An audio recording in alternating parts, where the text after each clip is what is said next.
The dust shouldn't have been the last thing they remembered of him.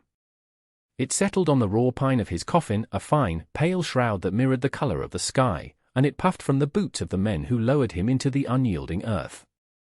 It was the taste in their mouths, the grit in their eyes. For Maeve, it was the final, indifferent statement of a world that took without asking.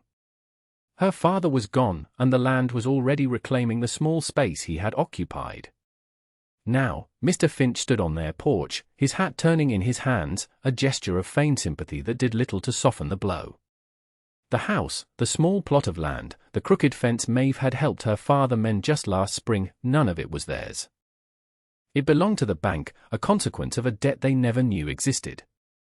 He spoke in low, regretful tones about contracts and obligations, words that meant nothing and everything all at once. Maeve watched his hands, the clean, uncalloused fingers, a stark contrast to her father's, which had been a roadmap of labor and love. She focused on the way the man's gaze slid past her, landing on the distant, hazy peaks of the mountains as if their very presence made him uncomfortable. Beside her, Rose was a statue of stillness, her hands clasped so tightly around a small, faded corn-husk doll that her knuckles were white. The doll, a simple thing their father had woven for her on a winter evening years ago, was the only inheritance she seemed to claim. The banker's voice faded into the hum of insects in the dry grass. Maeve didn't need to hear the rest. The finality was in the air, thick and suffocating as the dust itself. She nodded once, a sharp, bird-like motion. "We understand," she said, the words feeling foreign and brittle in her own mouth. He cleared his throat, relieved.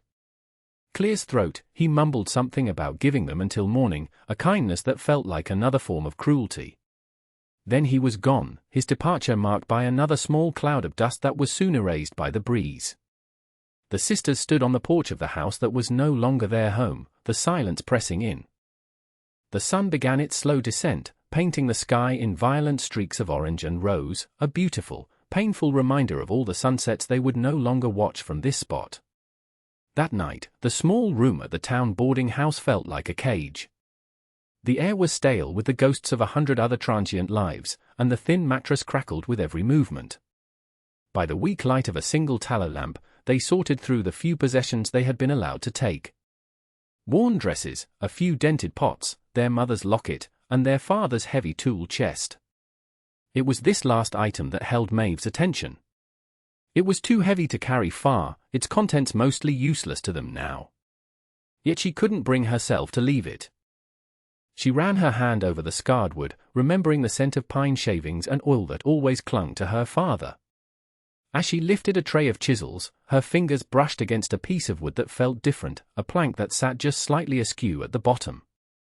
Curiosity, a dull and distant feeling, stirred within her. She worked her fingernails into the seam and pried.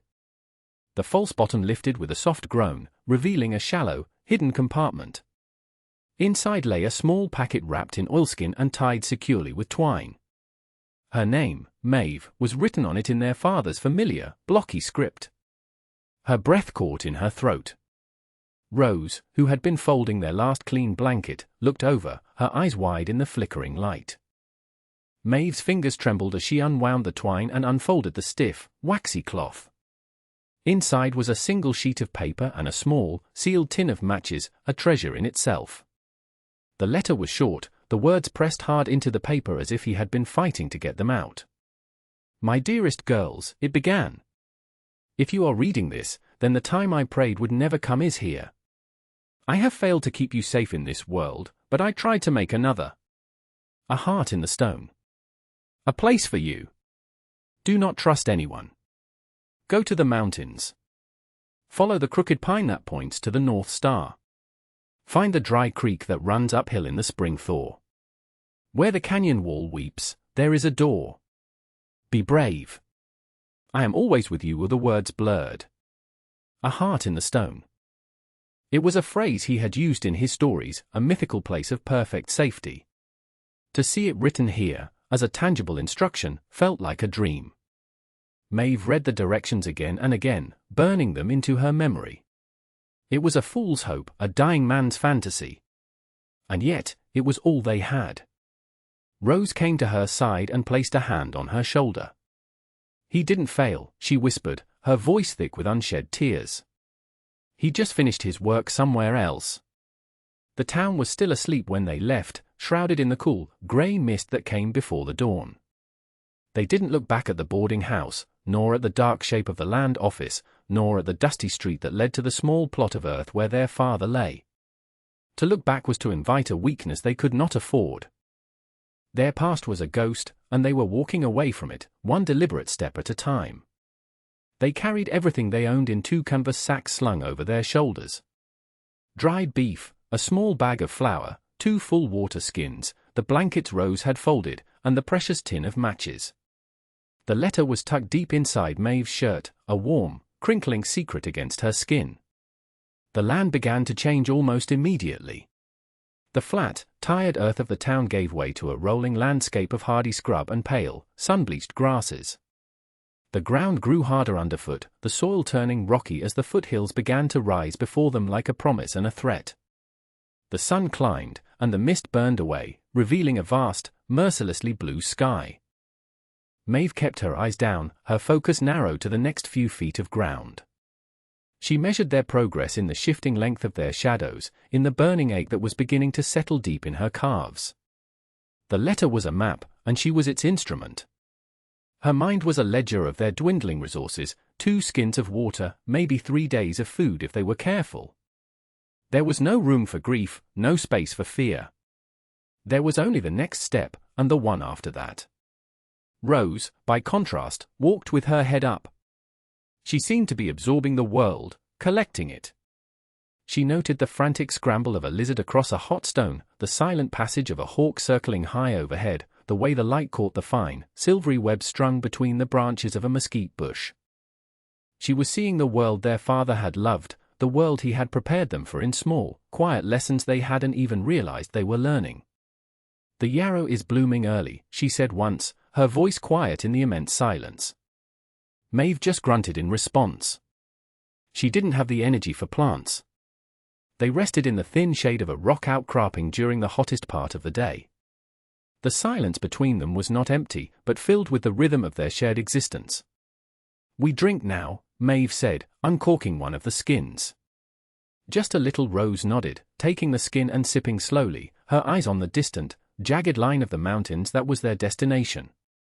The granite peak seemed to float in the heat haze, impossibly far away, an unreal city of stone.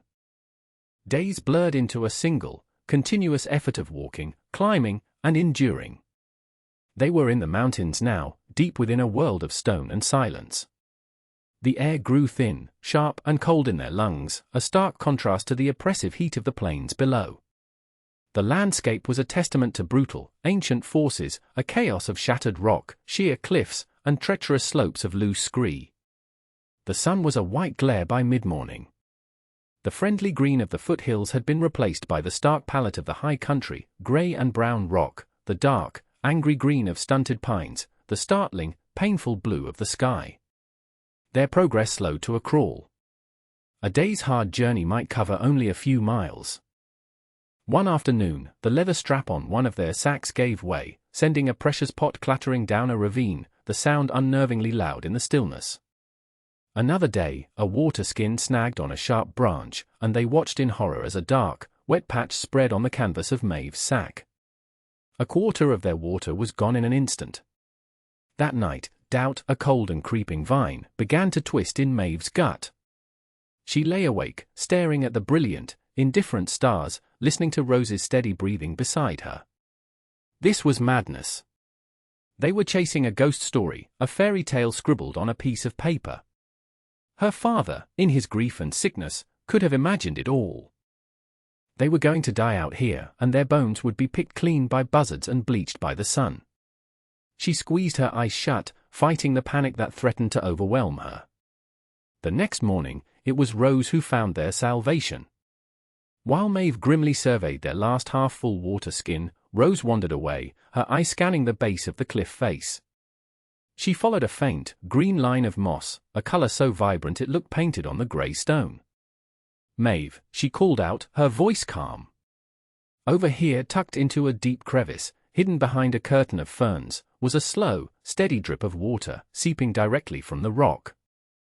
It was clean and colder than any water Maeve had ever tasted. They filled their skins and drank until their stomachs ached. As Rose tended to a deep scrape on Maeve's arm with a poultice of chewed leaves, a remedy their father had used for horse and human alike, Maeve felt the cold vine of doubt recede. Her sister's quiet strength was an anchor, a compass as true as any star. They were not chasing a fantasy. They were following a path laid with knowledge and with love. They found the crooked pine first. It stood alone on a high ridge, a skeletal silhouette against the sky, its trunk twisted by a century of wind. One of its main branches, bleached white as bone, pointed north, just as the letter had said. Hope, sharp and painful, surged in Maeve's chest. From the ridge, they could see the deep scar of a canyon below them. It took them the rest of the day to descend into it, and there they found the second landmark, the dry creek bed. The stones were smooth and pale, and the channel twisted in a strange, unnatural way, seeming to climb back up the gentle slope of the canyon floor. In the spring, when the snows melted, the torrent would indeed look as if it were running uphill. They were close. The final instruction was the most cryptic: where the canyon wall weeps, there is a door. For 2 days, they followed the towering cliff face, their eyes scanning every inch of the stone. The sheer, vertical expanse of granite seemed impenetrable, a solid wall stretching for miles in either direction. They saw cracks and fissures, caves and overhangs, but nothing that looked like a weeping eye, nothing that suggested a hidden entrance. Desperation began to set in again, a familiar, bitter taste. The sun was beginning to set on the second day of their search, casting long, distorted shadows that turned the canyon into a place of strange and menacing shapes. The rock glowed with a fiery, orange light. Maeve leaned against the wall, the stone cool against her hot skin, and closed her eyes in defeat. It was over. The trail had gone cold. There, Rose's voice was a bare whisper. Maeve opened her eyes. Rose was pointing 50 yards ahead, to a section of the cliff they had already passed twice. It looked no different from the rest. Look, Rose insisted, not at the rock, but at the shadow. Maeve stared, and then she saw it. A deep recess in the cliff was shaped in such a way that the setting sun cast a shadow that looked exactly like a giant, almond-shaped eye. And from the bottom of this eye, a dark, vertical line of moisture stained the rock, fed by a hidden seep far above. A weeping eye. They ran towards it, their exhaustion forgotten. Hidden behind a thick, petrified curtain of ancient ivy, so old it was like brittle stone itself, was a fissure. It was a dark, narrow split in the rock, barely wider than a man's shoulders. The air that breathed from it was cold and smelled of deep earth and stillness. It was a forbidding, tomb-like entrance. For a moment, Maeve hesitated, a primal fear of tight, dark places holding her back. But Rose, without a word, turned sideways and slipped into the darkness. A moment of silence, taking a deep breath, Maeve followed her sister into the heart of the mountain. The passage was tight, the rock scraping against their sacks and shoulders. It was a disorienting, claustrophobic darkness, and Maeve had to fight the urge to turn back. The air grew colder, and the only sound was the scuff of their boots and their own ragged breathing. The passage continued for perhaps 30 feet, then took a sharp turn. As they rounded the corner, the oppressive narrowness vanished. They stepped out of the fissure and into a space so vast their lamp seemed to do little more than punch a small, trembling hole in an ocean of blackness. Maeve held the lamp higher. The beam slid across a floor of smooth, flat stone and then shot upwards, lost in a darkness so profound it seemed to have no end. They were inside the mountain, in a cavern of impossible scale. It felt ancient, holy, like the inside of a great, sleeping cathedral. As their eyes adjusted, they saw it. Far above, a single, perfectly round shaft of light pierced the ceiling, a natural skylight that sent a brilliant column of afternoon sun down into the center of the cavern. And there, standing in that circle of light, was a house. It wasn't a crude shelter or a miner's hut. It was a solid, beautifully constructed cottage made of smooth, grey river stones and dark, heavy timbers. Its lines were simple and clean, its small, shuttered windows seeming to watch them with a quiet patience. It looked as if it had grown from the cavern floor, a part of the stone itself. A home. The word echoed in Maeve's mind, a concept she thought she had lost forever. The sheer, staggering reality of it overwhelmed her. This was the heart in the stone. Her father had done this. He had hauled every stone, every timber, into this hidden place. He had spent years, perhaps, building a sanctuary for them, a testament to a love so fierce and so prescient it defied comprehension. A single, hot tear escaped her tightly controlled composure and traced a path through the grime on her cheek. She didn't bother to wipe it away. Beside her, Rose let out a long, slow breath, a sound of pure, unadulterated wonder. She took a step forward, into the beam of light, her face tilted up towards the impossible structure. It was a homecoming to a place they had never been. They approached the house slowly, almost reverently. The heavy wooden door was not locked, it swung inward on silent, well-oiled hinges, another small detail of their father's meticulous care. They stepped inside, out of the grand, echoing scale of the cavern and into the contained warmth of a single, large room. The air inside was still and dry, smelling faintly of seasoned wood, dried herbs, and cold stone.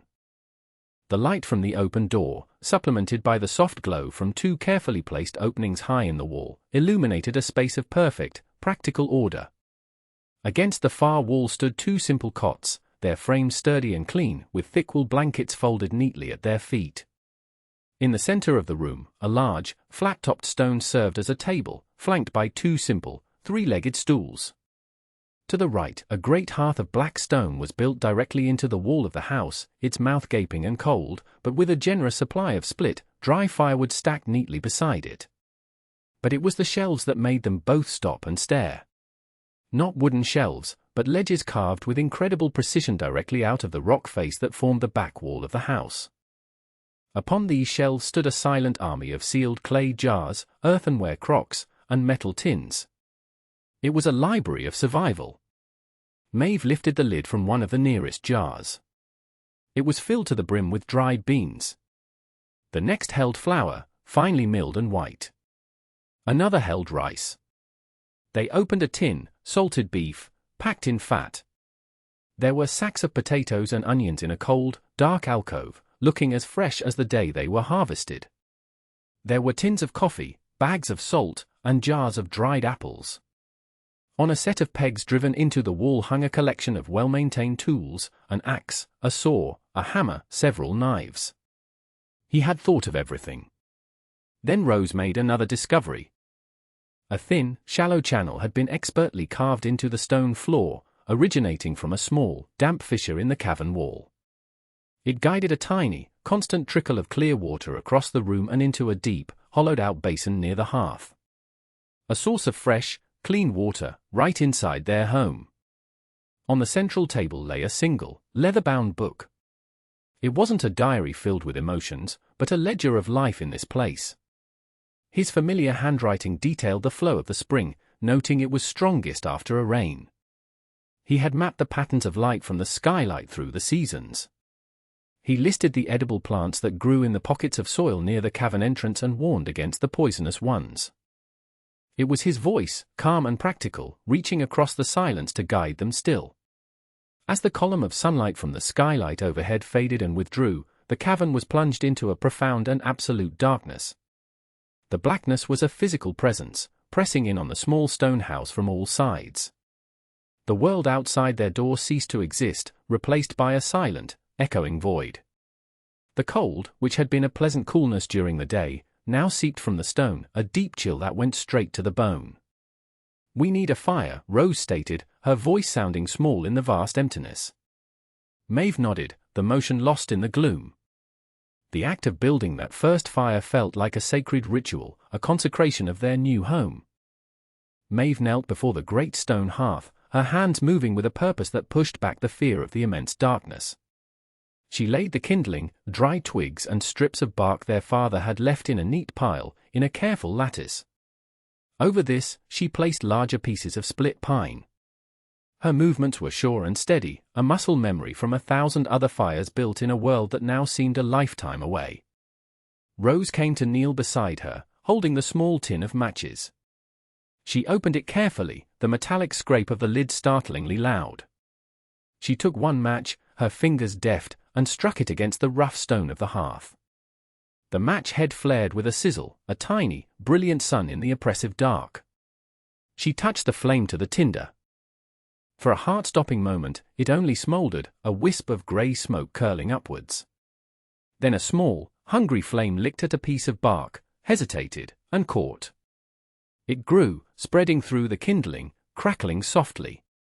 Light bloomed in the hearth, pushing back the shadows, painting their faces in flickering shades of orange and gold. The smoke, thick with the scent of pine, was drawn cleanly up the chimney, disappearing into a flue their father had expertly integrated into the rock. He had thought of everything. The fire transformed the space instantly. The cold stone walls seemed to draw closer, embracing the warmth. The house was no longer a tomb of memories but a living, breathing sanctuary. The oppressive weight of the cavern's darkness receded, held at bay by the cheerful, dancing light. They prepared a simple meal, soaking some dried beans and heating them with a piece of the salted beef in their one remaining pot. They ate sitting on the floor before the hearth, the warmth seeping into their tired bodies.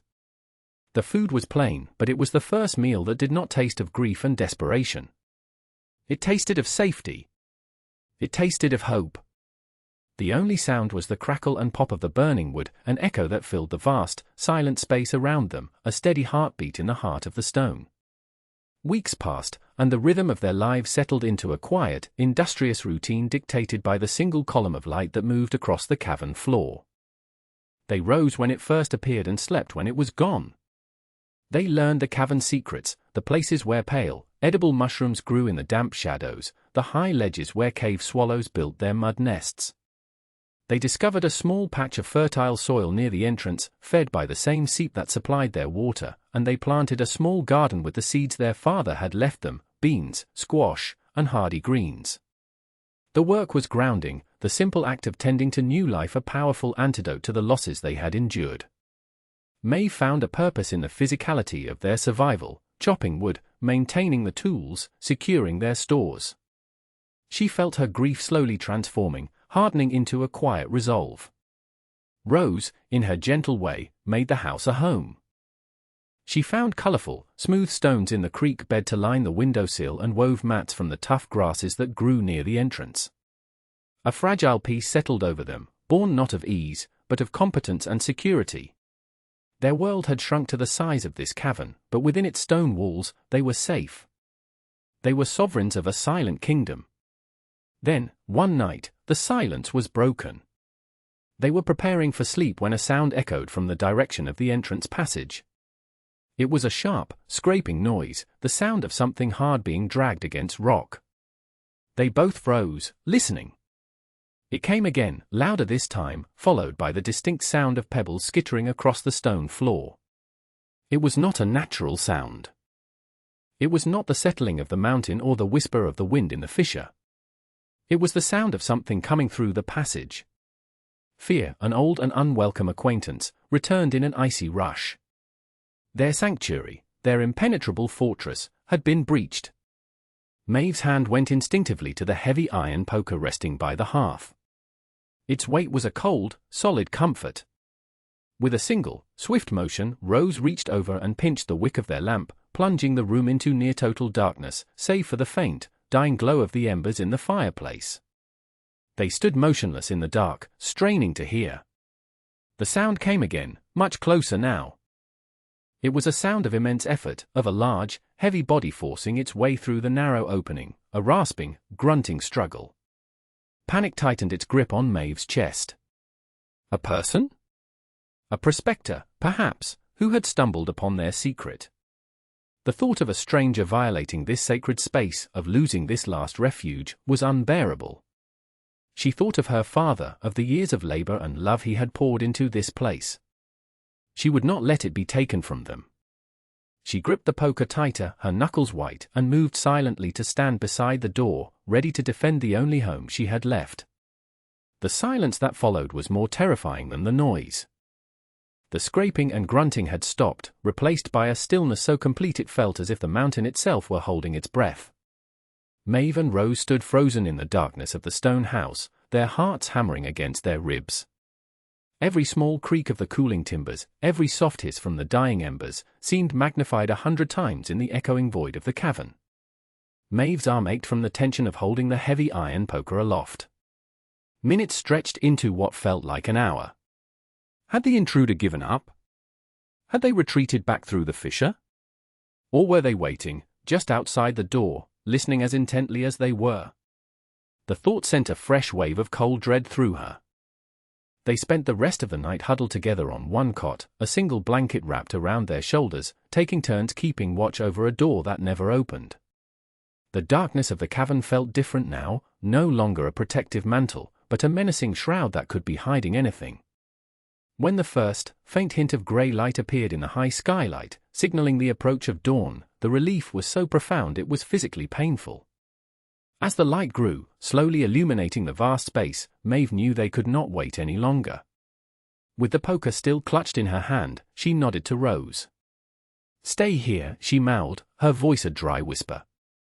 But Rose shook her head, her expression resolute. She lit a fresh lamp, its small, steady flame a beacon of courage in the dim morning light, and prepared to follow. Maeve unlatched the heavy door and pulled it inward with excruciating slowness, wincing at the soft groan of the hinges. She peered out into the cavern. Nothing. The space was as empty and still as it had always been. Together, they crept toward the entrance passage, their footsteps unnervingly loud on the stone floor. Maeve held the poker out in front of her, while Rose held the lamp high, its light cutting through the shadows. As they reached the mouth of the fissure, they saw it. Wedged impossibly tight within the narrowest part of the passage was a massive, tawny body. A mountain lion. It was dead, its powerful muscles slack, its great head twisted at an unnatural angle. Its eyes were open, staring blankly at the far wall. There were deep gouges in the stone on either side of it, testament to its final, desperate struggle. It hadn't been trying to get in. It had been chasing something, a goat or a bighorn sheep, perhaps, and in the heat of the pursuit, it had misjudged the width of the crack, becoming hopelessly trapped. The mountain itself, the very stone that gave them shelter, had become their unwitting guardian. The weeping eye had not let the predator pass. The threat had been real, but it had not been born of human malice. It was simply the raw, untamed wildness of the world they now inhabited. Looking at the magnificent, tragic creature, Maeve felt not triumph, but a deep, humbling awe. They were not masters of this place, they were merely tenants, living under the protection of an ancient, indifferent landlord. Clearing the passage was a grim, arduous task that took them the better part of the day. The work was hard, a brutal reminder of the thin line between life and death in this wilderness. But as they worked together, straining and sweating, they felt a shift. The fear of the previous night was replaced by a sense of grim accomplishment. They were not just hiding in this mountain, they were a part of its unforgiving life cycle. When it was finally done, they stood at the entrance, breathing the clean, cold air and looking out at the vast expanse of the canyon below. The sun was warm on their faces. The silence that surrounded them was no longer menacing, it was peaceful. They had faced a threat and survived. They had been tested, and they had not been broken. They were no longer the lost, grieving girls who had stumbled out of town with nothing but a desperate hope. They were resilient. They were strong. They were home, in a place built from love and protected by stone. A hard-won peace settled over them, not the absence of hardship, but the quiet, unshakable confidence that whatever came next, they would face it together.